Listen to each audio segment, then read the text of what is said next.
if you get to be comfortable with the system there, no, to the healthcare system there, and the comfort of home is always there. How it is to be in that system, no. But there are also people who want to venture outside, no, and want to try kung ano yung practice abroad. But I mean, circumstances in life change. Hello mga ka-Global! Welcome to another show. This is the Global Filipino Magazine segment, Kwento ng Tagumpay. At pag pinag-usapan natin ang tagumpay, ay may ipamamalas kami ngayong araw na to. Isang doktor mula sa Pilipinas ang nagtatrabaho and connected dito sa isang napakakilalang brand pagdating sa health. No? We have here Dr. Edwarde Hontanosas, the general practitioner of Aster DM Clinics. Palakpakan tayo because it's pride lagi natin na hindi lang tayo nakilala bilang manggagawa, ordinary manggagawa sa abroad, caregivers, but we have a doctor who is a Filipino. Thank you.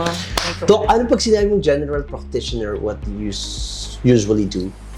We are a primary care physician. No? Dito sa United Arab Emirates, kami yung first line. No? The first line to see the patients. No? We see the most common illnesses, might be acute or chronic. Acute tulad ng mga ubot-sipon, lagnat. Chronic like hypertension, diabetes. No? Okay, but before we proceed to our interview regarding your connection with this Aster DM Clinics, let's talk about your life first in the Philippines. Why did you opt to work abroad? Firstly, it wasn't planned to come here in Dubai actually. No? I was processing my license in the US. I finished the step 1, USMLE. And then a friend of mine was working here. She's also a a doctor. Okay. And then she just mentioned, well, you are preparing for step 2, why not come here in Dubai, get the license here, and just prepare for your step 2 here in Dubai. Oh, and then, okay. So I did. I secured the license. It was on 2015. Was it granted to you easily? Yung pag sinabi natin nagpo-process ka ng license as a physician? You mean here in Dubai? In Dubai, mahirap ba? Not that difficult, not that easy. Okay, tama lang. Yeah, tama lang. Depends on your experience and it depends on your background. No? You have to take an exam. The Dubai for me, it's the Dubai Healthcare Authority exam. The licensing authority here in Dubai. It's different if it's in Sharjah and different it's Abu Dhabi. Kasi yung iba, di ba, sinasabi nila that ganyan ang level ng trabaho mo, dadaan ka talaga sa butas ng karayom. You have this struggle to really be granted of the permit to work as your profession, yung kung ano yung profession mo, di ba? Yeah, especially in the healthcare, like doctors and nurses, you have to get a license to that country, to that place for you to be able to practice. Unlike like engineers or say accountants, so you don't have to undergo those process. No, but in healthcare, no, you have to basically get to know the healthcare system of the country. At kailan mo to na-achieve? I got my license here last 2015, and I started working here in Dubai January 2016. 7 years.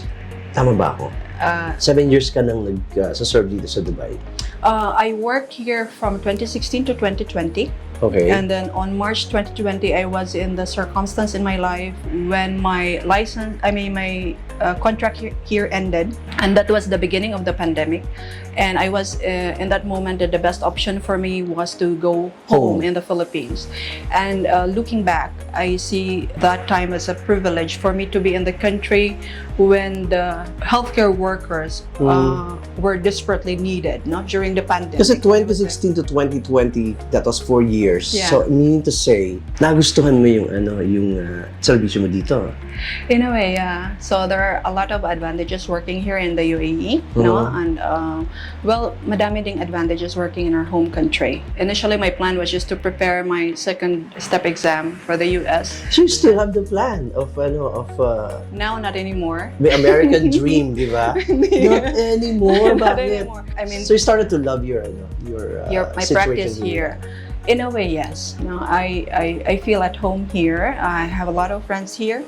Ang daming kabayan dito, no, na parang nasa Pinas ka lang, no? And some of my colleagues in the Philippines are working as well here in Dubai, no? I'm able to I think now I'm acclimatized with the healthcare system here in the UAE, Okay. and well adjusted, I think, compared to few years, when I was just starting here. I mean, there are a lot of things to adjust when you practice in different countries. That's true. Like the diversities in culture, in religion, in language, But once you get to know the system, once you are able to adjust, and you'll be able to appreciate the advantages of working here, the privileges that you have in working in this country. Another question. You had your plan of working and serving in the US, no? That was your original plan. And then you landed in Dubai to acquire the following step of your plans. Why do you think yung mga doctors natin are planning to leave the Philippines and try their luck abroad? Definitely depends on their circumstance in life, and it depends on a lot of factors. A lot of classmates opt to stay in the Philippines and practice in the Philippines and specialize in the Philippines. If you get to be comfortable with the system there, to the healthcare system there, and the comfort of home is always there, nandun yung pamilya mo, familiar ka sa mga pasyente mo, how it is to be in that system, but there are also people who want to venture outside, and want to try kung ano yung practice abroad, and or some families abroad. Like for me, my sister is in the US and she's a physiotherapist there. Okay. So I think if there's one reason why I really wanted to go there was because of her, Okay. And but I mean, circumstances in life change, so there are changes in the plan eventually. Yung mga kasama ko dito sa UAE, the same thing. They want to try to practice in this place. Probably they know somebody and introduce them to come here, and to try to practice the profession here. And some friends not only here but like working in the UK or working in the US. So iba-iba yung reasons, and some reasons they want to specialize in another country, come back to the country after and serve the Filipino people there in our country. You came back for a while, during the pandemic. I was in the Philippines during the pandemic, as I've mentioned.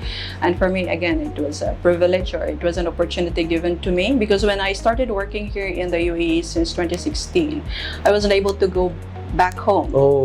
I went home when the start of the pandemic. The pandemic became a reason for you to have your homecoming after how many years, diba? Okay, so now you're connected with this brand. It's Aster DM. What is this Klinika Kabayan that you are introducing to the kababayans that we have here in the UAE, in Dubai? Aster is a known brand, one of the well-known brand here when it comes to healthcare, and this initiative is from them, which I highly appreciate. To launch, we launched this Klinika Kabayan last May 2022. We basically want to offer service to the Filipino community in this area and beyond, of course, that when they enter into the clinic, they feel the sense of home. So it's not only me, it's a team of Kabayan people here. We have Kabayan nurses, receptionists, or the customer service representatives. But you are the only doctor for now. For now, who is a Filipino? Okay. Yes, for now. But hopefully soon somebody will join. Kasi madali pagka Pilipino ang doctor, we feel that secured, we are safe. But in your case, that you are seeing other Filipinos, a lot of Filipinos, coming to the clinic and asking security for your service. Ano yung nararamdaman nyo? Well, it is an honor, So, I am an OFW, lahat tayo OFW, and I see it as a privilege. Firstly, as my profession as a physician, I see it as a privilege. When a person comes to you and you're a doctor, you are given the privilege to be with a person in their most vulnerable moment, sometimes. And not only they come to you because they are physically sick. Beyond that, a lot of patients come because they are worried, anxious, and you get to know them. And for being a Filipino doctor here and seeing a lot of my fellow AFW, I get to understand more deeply the struggles, the difficulties, the hardship of being an OFW, and the sacrifices that they're willing to do to be able to provide to their family. And it's a privilege to be the one to take care of these people who are mostly breadwinners in the Correct. Philippines. Yeah.